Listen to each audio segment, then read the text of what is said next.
2016 കേരളത്തെ ജൈവ സംസ്ഥാനമാക്കി മാറ്റാനുള്ള നടപടിക്രമങ്ങളാണ് കൃഷിവകുപ്പിന്റെ നേതൃത്വത്തിൽ നടന്നുവരുന്നതെന്ന് മന്ത്രി കെ പി മോഹനൻ പറഞ്ഞു. ആദ്യഘട്ടത്തിൽ കാസർഗോഡ് ജില്ലയെ ജൈവ സംസ്ഥാനമാക്കി പ്രഖ്യാപിച്ചു കഴിഞ്ഞു. തുടർ നടപടികളിലൂടെ 2016 ആകുമ്പോഴേക്കും സംസ്ഥാനത്തെ ജൈവ സംസ്ഥാനമാക്കി മാറ്റുമെന്നും കൃഷിമന്ത്രി കെ പി മോഹനൻ പറഞ്ഞു. മാരകമായ കീടനാശിനികൾ ഉപയോഗിച്ച ഏറ്റവും പ്രധാനപ്പെട്ട വലിയൊരു സംസ്ഥാനമായിട്ടാണ് നമ്മൾ കണ്ടത്.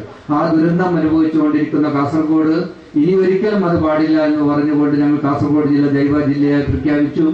സംസ്ഥാനമൊട്ടാകെ 2016 ജൈവ സംസ്ഥാനമാക്കി പ്രഖ്യാപിക്കാനുള്ള ഏറ്റവും നല്ല പ്രവർത്തനങ്ങളുമായിട്ടാണ് മുന്നോട്ട് പോകുന്നത്.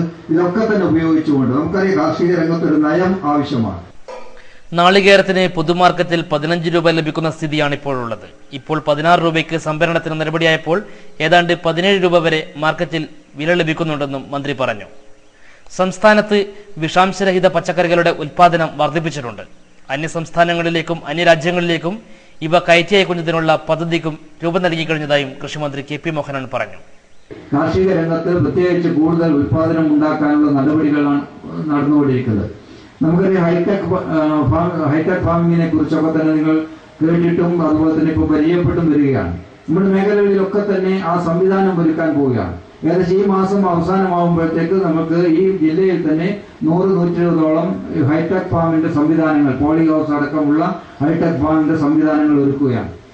പാട്യം പഞ്ചായത്ത് പ്രസിഡന്റ് വി ബാലൻ അധ്യക്ഷനായിരുന്നു. Koothuparamba block panchayat standing committee chairman Kuttichi Preman, block panchayat അംഗങ്ങളായ T Devanand, Usha Rairoth, Carefed director V K Kunhiraman, V Rajan master, V Surendran, K K Kannan, K Vijayan, professor John Joseph, കൃഷി deputy director M Prasannakumari, assistant director A K Vijayan എന്നിവർ പ്രസംഗിച്ചു.